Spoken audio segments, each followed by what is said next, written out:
আসসালামু আলাইকুম। প্রিয় দর্শক, আপনাদের সকলকে আমন্ত্রণ জানাচ্ছি অন্য মঞ্চের আলাপচারিতায়। এরকম আমি জানে আলম অপু সম্প্রতি গুলশানে বরিশালের এই যে নারী এমপির বাসায় চাঁদাবাজির যে ঘটনার ভিডিও ফুটেজ ভাইরাল হয়েছে, যে সিসিটিভি ফুটেজটা আপনারা দেখছেন, ওখানে টাকার ব্যাগ নিতে কালো টি শার্ট পরা যে ছেলেটা ছিল সেটা ছিলাম আমি।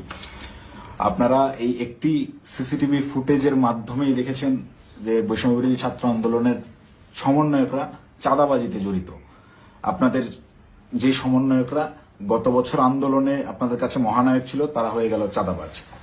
কিন্তু আমার কিছু প্রশ্ন আছে। আপনারা কি জানেন যে এই যে টাকা নেওয়ার যে ফুটেজটা, এটা সকাল 9টা থেকে 10টার ভিতরকার সময়ের মধ্যে, তার ঠিক কয়েক ঘন্টা আগে ভোর 5টার সময় ওই জোনের ডিসি ওসি সবাইকে অবগত করে একদম অফিসিয়াল প্রসেসে আইনিভাবে আইন শৃঙ্খলা বাহিনী অর্থাৎ পুলিশ বাহিনীকে সাথে করে নিয়ে স্বামীর সেই বাসায় আমরা অভিযান চালাই।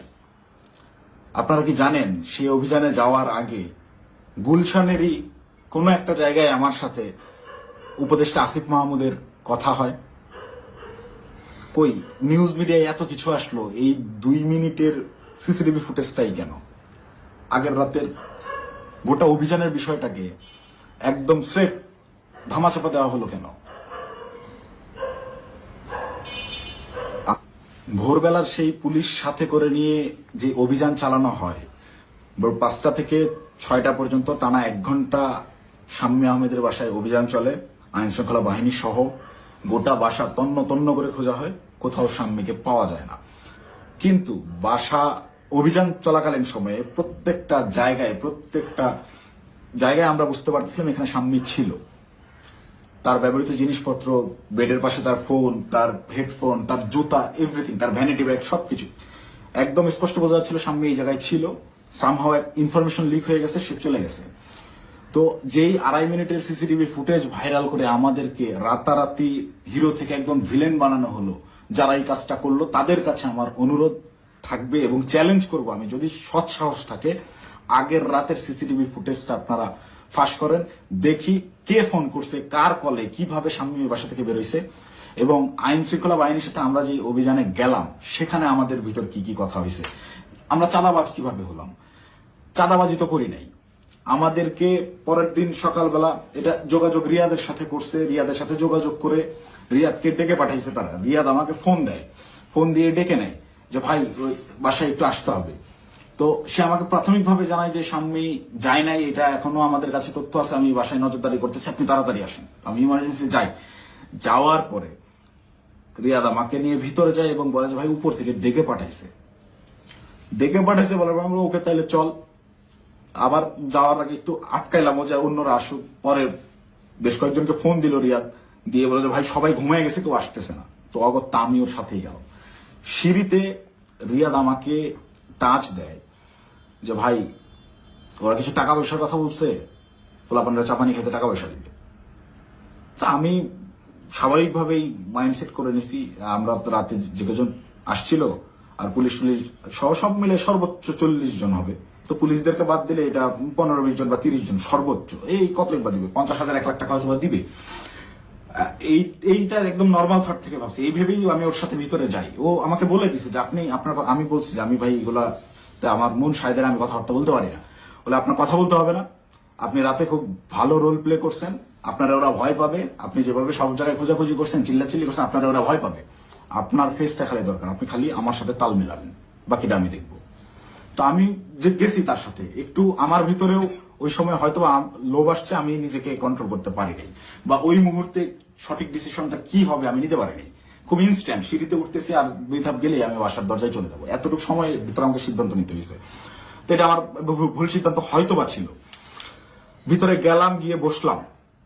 বসার পরেই ওই স্বামীর হাজবেন্ড এসে 5 লাখ টাকার অফার করে যে আমি তোমাদেরকে 5 লাখ টাকা দিচ্ছি, তোমরা যারা ছিলে তোমরা চা পানি খায়ও, আমরা শান্তিপ্রিয় মানুষ, আমি সারা জীবন চাকরি করছি, কোনো রাজনীতি করি নাই, চাকরির রিটায়ারমেন্ট শেষে এখানে আছি, রেস্ট করতেছি, এই বয়সে এসে আমাদেরকে আর তোমরা হয়রানি করিও না, আমি কোনো রাজনীতির মধ্যে নাই। তা আমাদেরকে একটু শান্তিতে থাকতে দাও। এবং উনি আরো একটা প্রশ্ন করেন যে আমাদের তথ্য তোমাদেরকে কে দিছে, তোমরা কিভাবে জানলা যে আমরা এখানে আছি।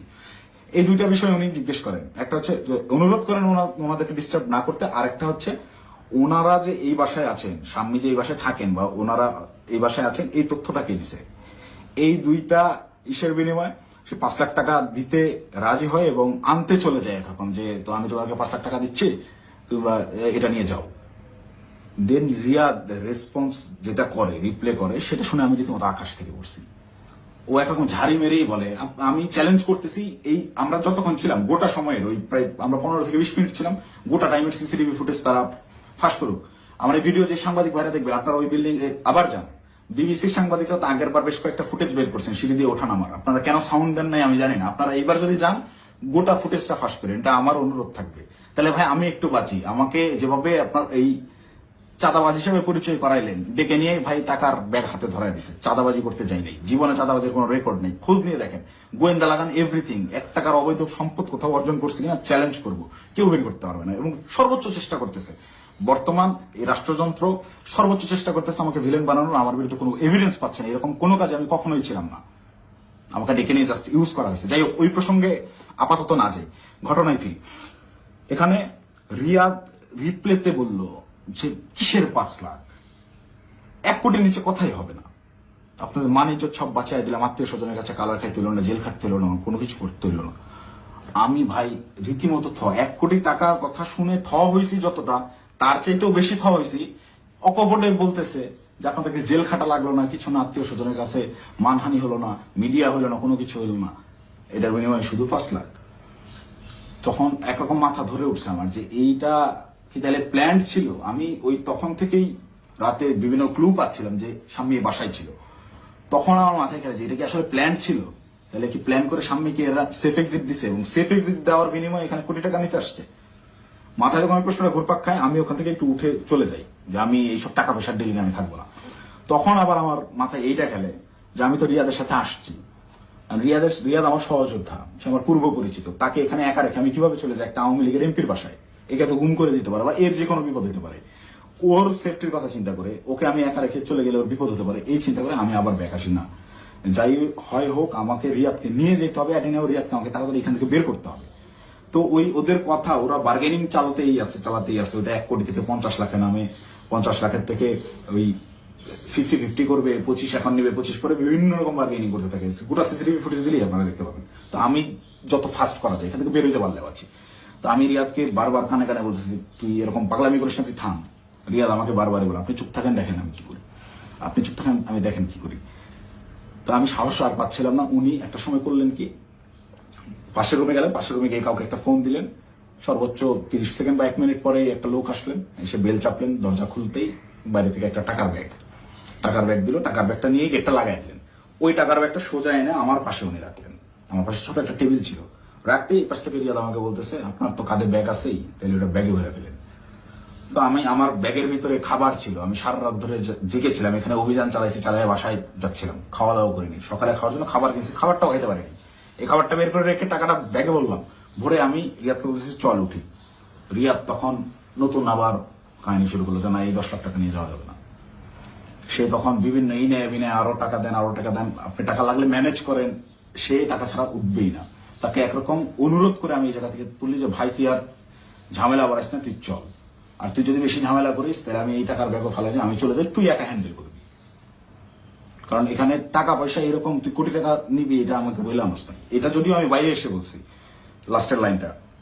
রিয়াদও দেখি আমি যখন বলছি আমি চলে যাবো তোকে ফেলে, তখন রিয়াদ একটু ভয় পেয়েছে এবং রিয়াদ আমার পিছে পিছে চলে আসে।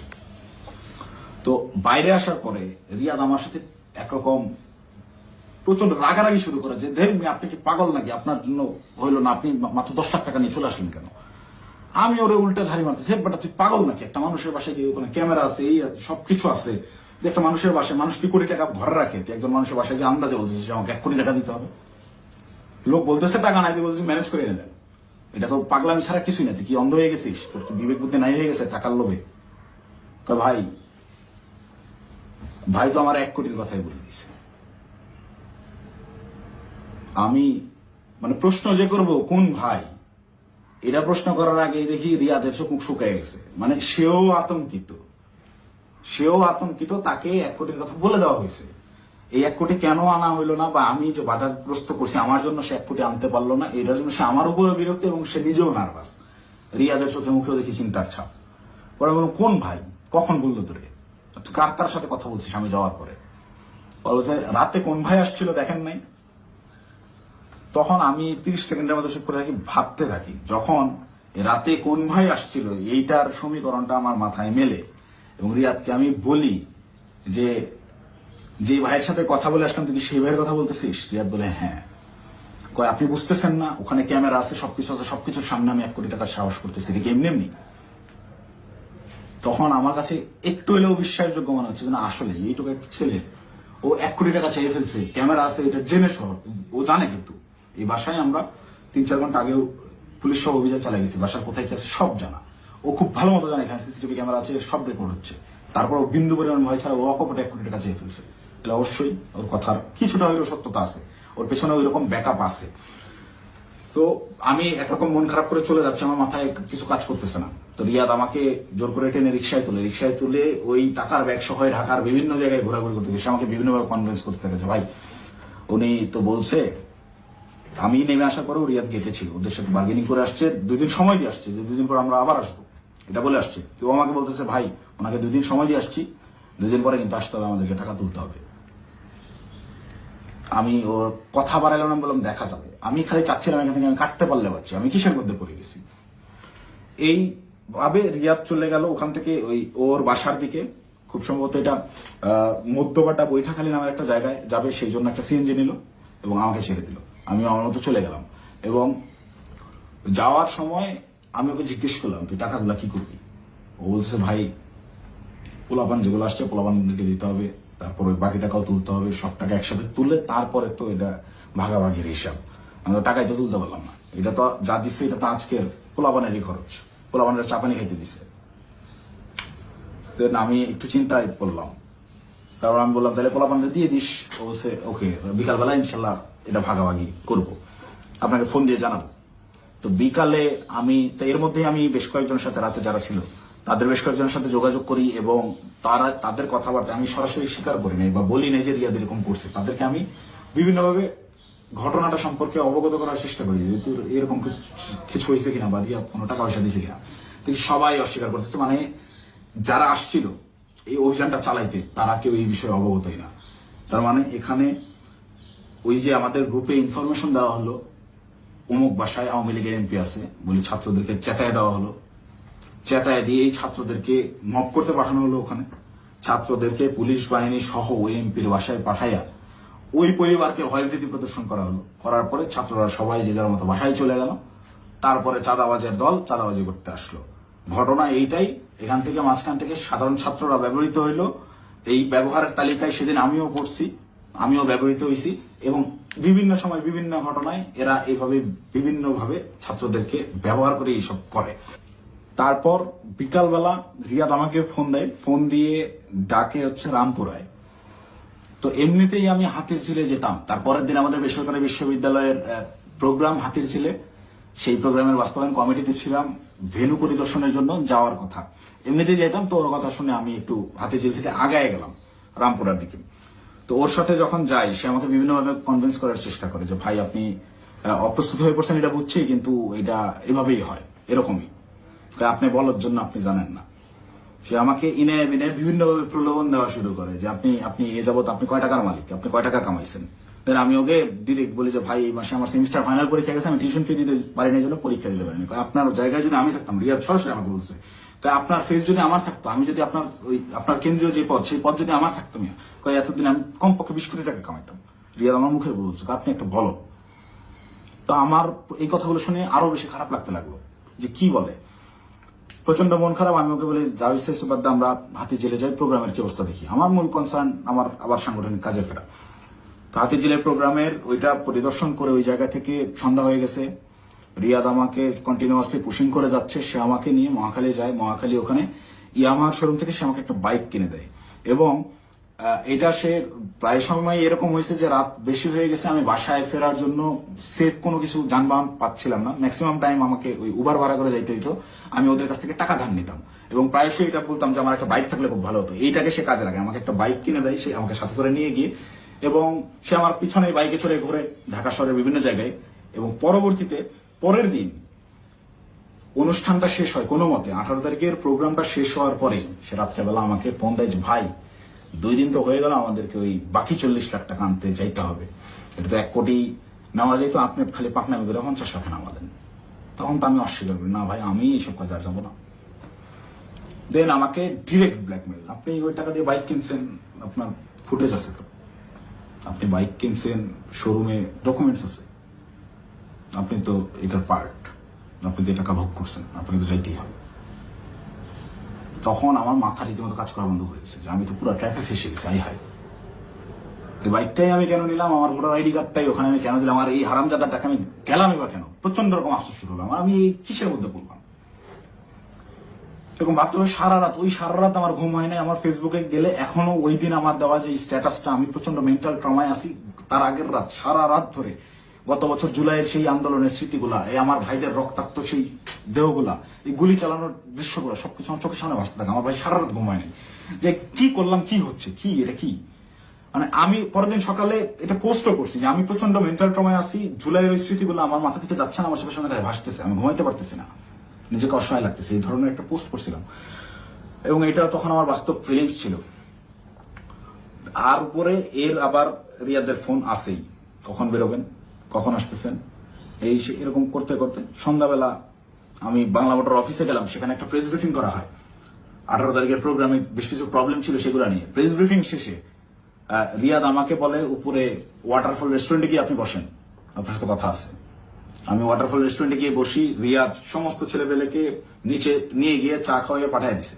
পাঠিয়ে দিয়ে সে ওয়াটারফলে আসে এবং আমাকে বলে যে সোজা সাপটা এখন যাইতে হবে, গিয়ে টাকাটা নিয়ে আসতে হবে। আমাকে 2 দিন সময় দেওয়া হয়েছে, 2 দিন পার হয়ে গেছে, আর কোনোভাবে কালক্ষেপণ করা যাবে না, প্রচুর চাপ আসতেছে, আপনি চলেন।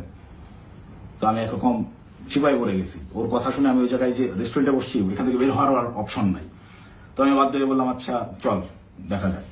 তো এই দিন গিয়ে আমি সর্বোচ্চ চেষ্টা করছিলাম যে কিভাবে এটা এড়ানো যায়। আমি গেটের সামনেই হোন্ডা থামায় ভিতরে ঢুকে দারোয়ানের সাথে কথাবার্তা বলে উদয় উপরে গিয়ে 2টা বেল চেপে আমি খালি ওরা টানতেছি, যারা বাসায় নেই আয়, তুই দরজা খুলবে না, আয় আয়, এই বলে ওকে বের করে নিয়ে আসছি।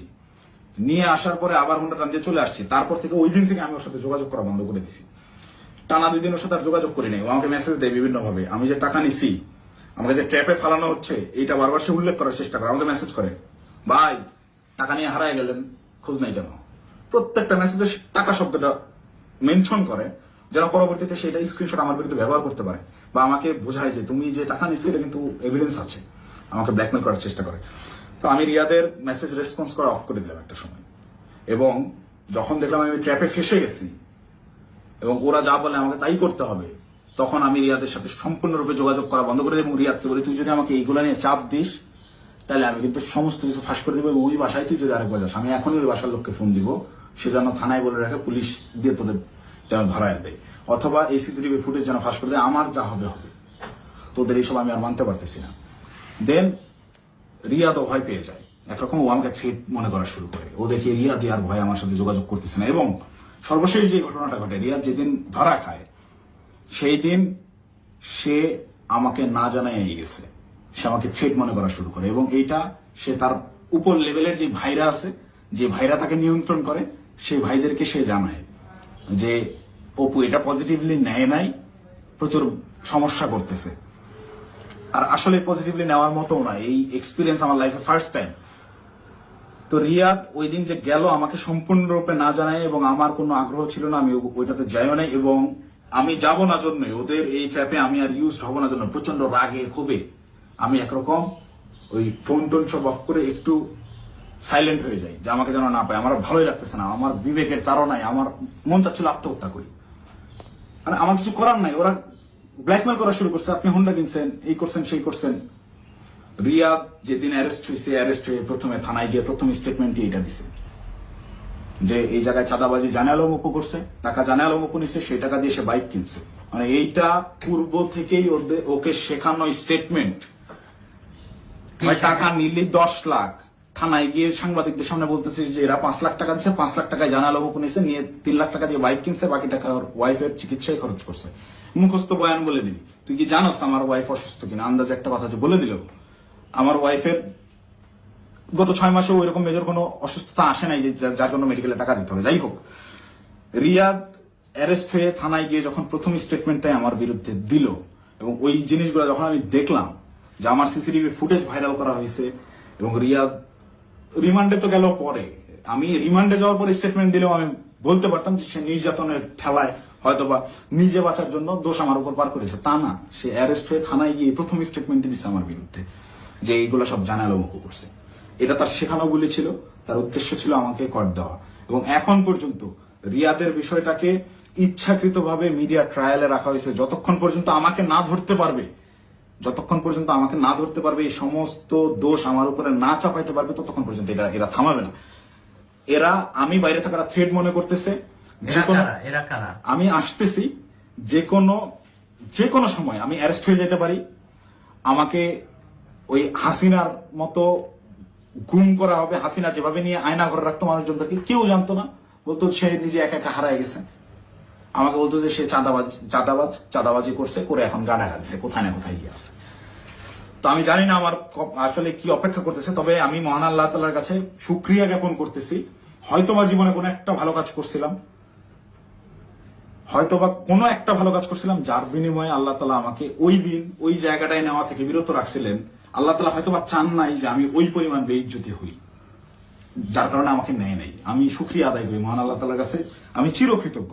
যাই হোক, এখন আমি যে কোনো সময় আমাকে আপনারা জেলখানায় দেখতে পারেন, আমার লাশ আপনারা নদীতে ভাসতে দেখতে পারেন, অথবা হঠাৎ করে একদিন টেলিভিশন খুলে দেখবেন যে আমি ওই বসে আছি, আমার সামনে প্রচুর টাকা পয়সা, মদ, তারপর হচ্ছে অস্ত্র শস্ত্র দিয়ে আমাকে দেখানো হচ্ছে আমি ঢাকা শহরের সবচাইতে বড় মাফিয়া ছিলাম, গ্যাংস্টার ছিলাম, আমাকে অ্যারেস্ট করা হয়েছে।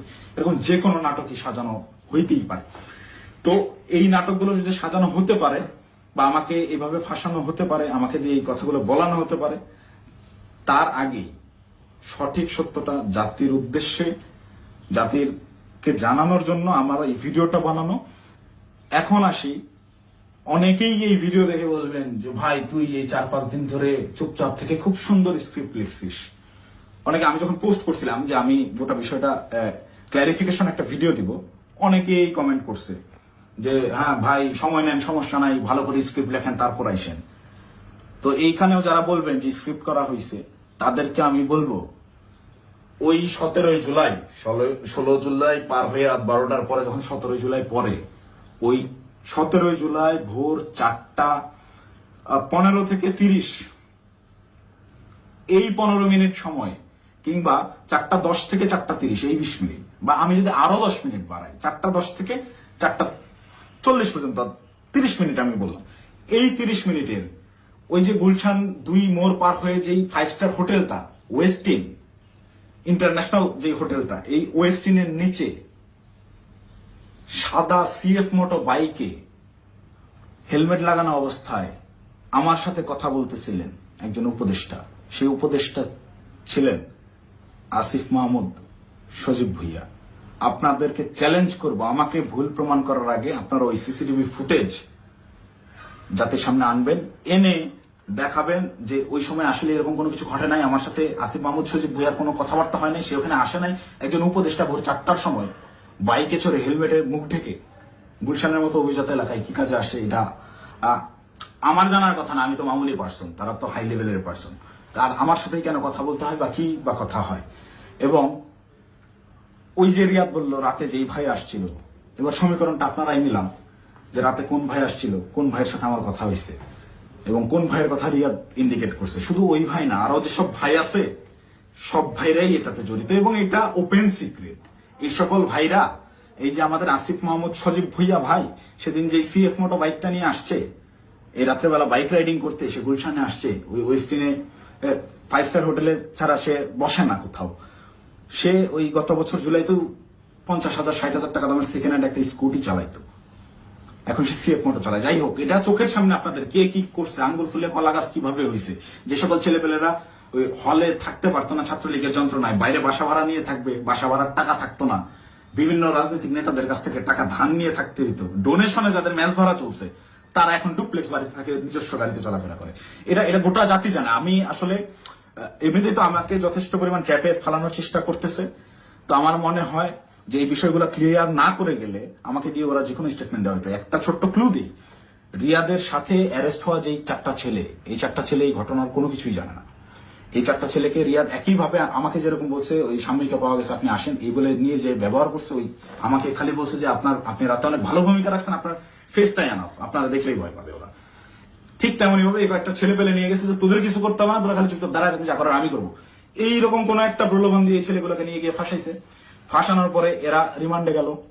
এরা কেউ হত্যা করছে ভাই। 10 দিনের রিমান্ড কেন লাগবে? 10 দিনের রিমান্ড এই কারণেই চাওয়া হয়েছে বা 7 দিনের রিমান্ড এই কারণেই দেওয়া হয়েছে যে ঠিক ততক্ষণ পর্যন্ত এদেরকে জিজ্ঞাসাবাদ করা হবে যতক্ষণ পর্যন্ত এরা তাদের দেওয়া স্ক্রিপ্টেড দেওয়া বক্তব্য নিজেরা প্রকাশ না করতেছে। ভাই এই একটা চাঁদাবাজি সিসিটিভি ফুটেজ সব আছে, এটা তদন্ত করতে 7 দিনের রিমান্ড লাগে না, এটা বুঝতে রকেট সায়েন্স লাগে না। এখন ওই ছেলেগুলা যারা চাঁদাবাজিতে মানে গোটা ঘটনার সাথে কোনোভাবেই কানেক্টেড না, এই ছেলেগুলা আমি নিউজ দেখলাম প্রাথমিকভাবে স্বীকার করে নিচ্ছে চাঁদাবাজি জড়িত থাকার কথা। তারা জড়িত না থেকেও জড়িত থাকার কথা স্বীকার করে নিচ্ছে। মানে এদের উপরে কি পরিমাণ চাপ আসছে হিসাব করে দেখেন, আপনারা ভেবে দেখেন। তো আমার মাথায় এইটাই ঘুরতেছে যে আমাকে ধরার পরে আমাকে কি পরিমাণ চাপ প্রয়োগ করবে, আমাকে কি না কি বলাবে। তো এইসব কি না কি বলে ওদের এইসব প্যাচের মধ্যে আমি আর নাই। আমি সত্যটা বলে গেলাম। এখন যদি আমাকে গুম করে, আমাকে খুন করে, যাই করুক, আমি ভিডিওতে যা বলে গেলাম এটা শতভাগ সত্য। আমি দায়িত্ব নিয়ে বলতেছি। আমি আপনারা অনেকেই আমার পরিচিত মানুষজনদের ভিতরে অনেকেই ভিডিওটা দেখবেন যারা আমার সহযোদ্ধা, যারা আমার সাথে এতদিন চলাফেরা করছেন এবং যারা আমার সম্পর্কে জানেন, যারা আমার শুভাকাঙ্ক্ষী, তারা অবশ্যই এই কথাগুলো বিশ্বাস করবেন। তারা জানেন আমি ওই রকম দুর্নীতির সাথে যুক্ত হতেই পারি না এবং আমাকে তারাও ইউজ করে সুবিধা করতে পারে নাই। সুবিধা করতে পারে নাই জন্যই আমাকে আটকে দেওয়ার এত চেষ্টা। তো আমি যদি গুম হয়ে যাই, খুন হয়ে যাই, নিখোঁজ হয়ে যাই, যাই হোক, আমাকে যাই করুক, আপনারা দয়া করে এই সত্যটা জেনে রাখবেন, এইটাই প্রচার করবেন। অপু চাঁদাবাজ ছিল না এবং জুলাইকে বিক্রি করে চাঁদাবাজি যারা করতেছে, যারা ধনী হয়েছে, ফকির পোলাররা কোটিপতি হয়েছে, তাদের বিরুদ্ধে আওয়াজ তুলতে গিয়ে অপু নিজেই চাঁদাবাজ হয়ে গেছে, ষড়যন্ত্রের শিকার হয়ে। ভাই আমি যদি চাঁদাবাজি করতাম, ভাই এই 1 মাস আগে আমার ইউনিভার্সিটিতে আমার সেমিস্টার ফাইনাল পরীক্ষা গেল, মাত্র 60 থেকে 70,000 টাকার মতো আমার ডিউ ছিল। এই 60-70,000 টাকা আমি দিতে পারিনি, এই জন্য পরীক্ষা দিতে পারিনি। আমি এনসিপির পদযাত্রায় গেলাম 5 তারিখে পদযাত্রা আমার জেলায় ছিল, আমি 4 তারিখে গেছি। আত্মীয় স্বজন, বাসার ফ্যামিলি মেম্বার সবাই জানে যে আমি আমার জেলায় সমাবেশ, এই কারণে আমি পরীক্ষা দিচ্ছি না। আসলে আমি টাকার অভাবে পরীক্ষা দিইনি। আপনার ইউনিভার্সিটিতে খোঁজ নিয়ে দেখেন, আমার পোর্টালে গিয়ে দেখেন আমার ডিউ কত টাকা। আমি রেজিস্ট্রার স্যারকে মেইল করছিলাম যে স্যার আমাকে পরীক্ষা দেওয়ার পারমিশন দেওয়া যায় কিনা। তারা আমাকে পরীক্ষা দেওয়ার পারমিশন দেয় নাই ডিউ রেখে। আমি এনসিপির সমাবেশে যাই 4 তারিখ, আমার বউয়ের কাছ থেকে 4,000 টাকা ধার নিয়ে যাই এবং ওই টাকা শেষ হওয়ার পরে আরেক ফ্রেন্ডের কাছ থেকে 2,000 টাকা ধার আনি। এভাবে ধার দেনা করে চলা লোক আমি। আমি যদি চাঁদাবাজি করতাম, ওদের মতো কোটি কোটি টাকার মালিকই হইতাম, ওদের সাথে লিয়াজো করে এইসব করতাম, আমাকে এত কষ্ট দিন যাপন করতে হইতো না। তো আমাকে চাঁদাবাজের যে নাটক করে আমাকে চাঁদাবাজ বানায় ভিলেন বানানো হইলো, আপনার এদের জন্য, এদের সাথে থেকে জুলাই এইরকম সংগ্রাম করছি, মানে আমার মাথায় খেলে না। আমি জুলাইতে, আপনারা যারা আমাকে আগে থেকে চেনেন তারা দেখছেন কিভাবে আমি একদম মুমূর্ষু অবস্থায় হাসপাতালে 13 দিন 14 দিন পড়েছিলাম। 30% 40% রিকভার করছি। অর্ধেক অসুস্থ অবস্থায় হাসপাতালের বেড থেকে চিকিৎসাধীন অবস্থায় আমি উঠে গিয়ে আবার আন্দোলনে যোগ দিয়েছি। আমার মন মানতেছিল না, আমার বিবেক কোনোভাবেই থামতেছিল না, আমার মস্তিষ্ক ওই মাঠেই পড়েছিল না, আমার ভাইদেরকে হত্যা করতেছে, এটা আমি মানতে পারবো না। তো একইভাবে এই চাঁদাবাজের ঘটনায় যেভাবে আমি ফেসে গেলাম, আমার মাথায় এইটাই ঘুরছে, না এটাতে আর সায় দেওয়া যায় না, এটা আমি সায় দিতে পারবো না। সেদিন থেকেই আমি বিরূপ আচরণ শুরু করি। এই সব চিন্তা ভাবনা আমার মাথায় ঘুরতে থাকে। আমি ওই জুলাই যে সংগ্রাম আপনাদের জন্য করছিলাম, সেই সংগ্রাম সবসময় জারি রাখবো। আমি কখনো চাঁদাবাজি করি নাই ভাই, ওইটা আমার রক্তে নাই। আমার মায়ের ফোন গত 8 দিন ধরে আমি ধরার সাহস করি না। আমার মামাকে কন্টিনিউয়াসলি ফোন দিয়ে যাচ্ছে। আমার আম্মা আমাকে ওই শিক্ষা দেয় না, আমার বাবা আমাকে ওই শিক্ষা দেয় না। আমি মার ফোন ধরে যে হ্যালো বলবো, এই হ্যালো বলার সাহস আমি করতে পারিনি এখন পর্যন্ত। আম্মুকে আমি হ্যালো বলার পরে উত্তরটা কি দিব? আমাকে আপনারা চাঁদাবাজ বানায় দিলেন ভাই। আমার মাথায় গেলেন। আমার ওয়াইফ আমাকে ফোন দিয়ে বলতেছে যে আমার হাজবেন্ড চাঁদাবাজি করে, এটা আমাকে দেখতে হলো, এটা দেখার আগে আমি আত্মহত্যা কেন করলাম না, আমার মৃত্যু কেন হলো না? তুমি দয়া করে এই মুখটা আমাকে আর দেখাইবা। আমি আমার ওয়াইফের ফোন এখন পর্যন্ত আর ধরার সাহস করি না, ওই যে ফোনটা কাটছি। মানে আমার জীবনটাকে এইভাবে কি, যেই লোকজন আমাকে নিয়ে গর্ব করতো, আমার যেসব আত্মীয় স্বজন, ভাই ব্রাদার যারাই ছিল, যারা গর্ব করতো আমাকে দিয়ে, তারা দেখে আমাকে নিয়ে উল্টাপাল্টা লিখতেছে ফেসবুকে। যে সকল লোকজন বিভিন্ন রকম কাগজপত্র, অমুকের মামা, তমুকের খালা, অমুকের বউ, এরে ট্রান্সফার, ওরে প্রমোশন, আমার বাসায় কমপক্ষে 100 জন বিসিএস ক্যাডারের সিভি বইরা আছে, যারা আমার পিছে পিছে ঘুরছে, এই কাজ করে দেবো, ওই কাজ করে দেবো, এইসব লোকজন কোটি কোটি টাকার অফার, এগুলো কাজ আমি করি নাই, জীবনে কোনো সচিবালয় গিয়ে তদবির করি নাই, এদের কোনো প্রবলেম না। আমার এগুলো আমি বলে রেখে যান, দেখা যাবে হোয়াটসঅ্যাপ মেসেজ, ভাই দেখতেছি, পরের দিন থেকে আমি ইগনোর করি রীতিমতো। আমাকে কোনো প্রলোভনে এরা কেউই ফেলতে পারেনি। কিন্তু আপনাকে ফাঁসা মানে চাঁদাবাজ আপনাকে বানাবে কেন? চাঁদাবাজ বানাবে কেন? এই যে আমাকে ঘটনাটাই সিস্টেমেটিক্যালি রিয়াদ আমাকে ইনভলভ করে ফেললো। রিয়াদ তো আর জানতো না যে আমি এইভাবে রিয়াক্ট করে ফেলবো। রিয়াদ এটা কন্টিনিউয়াসলি করে, রিয়াদের বিরুদ্ধে প্রচুর অভিযোগ। ওর পেছনে শুধু ওর ওই মাঝরাতের ওই ভাই না, আরো অনেক ভাই জড়িত। ওকে অনেক ভাই শেল্টার দেয়, সেসব ভাইদের সাথে রিয়াদের কত ঘনিষ্ঠ সম্পর্ক তার ছবি আপনারা দেখছেন। একটা কোলে নিয়ে ছবি তুলে, একটা ঘাড়ে নিয়ে ছবি তুলে, এটা এমনি এমনি না। আমি একজনকে চিনি না, তাকে আমি ঘাড়ে হাত দিয়ে ছবি তুলবো না, নর্মালি পাশে দাঁড়ায় ছবি তুলবো। হ্যাঁ, ব্যাপার আছে অনেক। ছবি তোলার ধরন, কথাবার্তার ধরন, আই কন্ট্যাক্ট, ওইগুলো দেখে বোঝা যায় কার সাথে কিরকম সম্পর্ক। ফাইনালি এই যে আটকের যে নাটকটা, ভাই দেশে কত কি হয়ে যাচ্ছে, এই সামান্য 10 লাখ টাকার জন্য এত বড় নাটক, এই 4 দিন 5 দিন ধরে মিডিয়ায় এই আর এই, এটা এমনি এমনি না ভাই। এখানে পেছনে রাঘব বলদেরকে ঢাকার জন্য এই চুনোপুটিদেরকে বলির পাঠা বানানো হয়েছে। এদেরকে আমি হলপ করে বলতে পারি, আমি যতদিন অ্যারেস্ট না হচ্ছি, এই ঘটনায় আমার উপর দোষ চাপানো না হবে, ততক্ষণ পর্যন্ত মিডিয়ার ট্রায়াল থামবে না। যদি আমি এই ভিডিওটা না দিতাম, আমাকে ধরে নিয়ে ভিলেন হিসাবে বানাই দিয়ে গোটা ঘটনা ধামাচাপা দিয়ে দিত। বাট সামহাউ আল্লাহ চাইছেন আমি ওই দিন ওখানে যাই নাই, এবং আমি না যাওয়ার কারণটা ওই সত্যটা জেনে যাওয়া। আমি যখন এই সত্যটা জানছি, তখন থেকেই আমার বিবেকের তাড়নায় আমি একরকম, আমার মাথা পাগল হয়ে গেছিল। একবার আমার আত্মহত্যার সিদ্ধান্ত নিচ্ছিলাম, একবার কি করবো ভেবে পাচ্ছিলাম না আমি কোথায় এসে পড়লাম। এখন আপনি কি এরা চাচ্ছেন? আমাদেরকে দিয়ে, এরা আমাদের ছাত্রদেরকে ইউজ করে এইভাবে মব ক্রিয়েট করে চাঁদাবাজি করতেছে। আরে ভাই, এই ছাত্রদের রক্তের উপরে যারা এরা উপদেষ্টা হয়েছে, মানে নর্মাল থিঙ্কিং করেন। আপনি যখন এটা ভাববেন, আপনি ওই দিনগুলো যখন স্মরণ করবেন, আপনার চোখের সামনে একজন গুলি খেয়েছে, রাস্তায় রক্ত পড়ে আছে, রক্তটা আপনার চোখের সামনে ভাসতেছে। এই রক্তের উপর দাঁড়ায় থাকা একজন লোক যখন এই রক্ত যারা ঝরাইছে, সেই সকল ছাত্রদেরকেই আবারও ইউজ করে স্বার্থ হাসিল করতেছে। আমি তো মিথ্যা কথা বলতেছি না, খোঁজ করেন, চোখের সামনে দেখতে পাচ্ছেন কারা কারা ধনী হয়ে গেছে, কিভাবে রাতারাতি ফকির বলা কোটিপতি হয়েছে, এটা ওপেন সিক্রেট।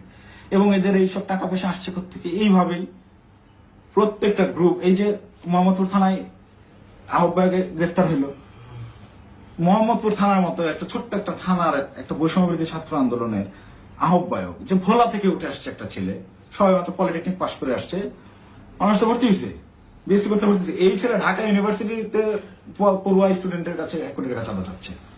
আবার সেই ছেলে পেলে মব ক্রিয়েট করতে গিয়ে ধানমন্ডি থানা ধরা খাইলো, তাদেরকে ছাড়াই আনলো কে? আব্দুল রহমান মাসুদের মতো এত বড় ফিগার। আব্দুল রহমান মাসুদ তো এখন ইন্টারন্যাশনাল নেতা হয়ে গেছে। সে একটা সেদিন একটা ইসে দেখলাম, সে বলছে আমাকে দেশের সবাই চিনে, ইন্টারন্যাশনাল নেতারাও চিনে, সে ইন্টারন্যাশনাল নেতা হয়ে গেছে। তো এই ইন্টারন্যাশনাল নেতা ওই রকম লোকজনদেরকে ছাড়াইতে থানায় যায়, কেন যায়? ওই রাব্বি নাম ছিল ছেলেটার, মোহাম্মদপুরের রাব্বি, ওই রাব্বি যদি কট খায় ওই জায়গায়, আব্দুল রহমান মাসুদের নামটা ফ্ল্যাশ হয়ে যায়। At any how Abdul Rahman মাসুদকে, ওই রাব্বিকে সেভ করতেই হবে, কিচ্ছু করার নাই। সে মিডিয়ার সামনে ওই জায়গায় তোপের মুখে পড়ছে আন্নান মাসুদ, তাও রাব্বিকে ছেড়ে আসে নাই, পুলিশের সাথে নেগোসিয়েশন করে নিয়েই আসছে রাব্বিকে তারা ছাড়বে না। কিন্তু এই ঘটনাটায় আমি তো ধরাছোঁয়ার বাইরে ছিলাম, রিয়াদকে তারা সেভ দিলেও আমি তো বাইরে ছিলাম, যে কোনো মুহূর্তে ফাঁস করতে পারি। এই ভয়ের জায়গা থেকে রিয়াদকেও আর বাঁচায় নাই যে দুইটাকেই আটকাতে হবে। আমাকে ধরার জন্য সর্বোচ্চ চেষ্টা করতেছে। আমি কতক্ষণ বাইরে থাকবো, কতক্ষণ টিকে থাকবো আমি জানি না, যে কোনো সময় আমার যে কোনো কিছু হয়ে যেতে পারে। তো আমি গোটা জাতির কাছে সত্যটা বলে গেলাম, এবং সেই দিন সিদ্ধান্তহীনতায় হোক কিংবা লোভের বশবর্তী হয়ে হোক, আমি যে ভুল কাজটা করে ফেলছি, রিয়াদের প্ররোচনায় পড়ে ওই জায়গায় বাসায় ওনাদের দেওয়া ওই টাকাটা হাতে নিয়েছি, এইটার জন্য আমি গোটা দেশবাসীর কাছে ক্ষমা প্রার্থী, এবং আমি আমার দোষ স্বীকার করে নিচ্ছি। এবং আমি প্রচলিত আইন অনুযায়ী, যেহেতু আমার নামে মামলা হয়েছে, আমি বিচার ফেস করতে রাজি আছি।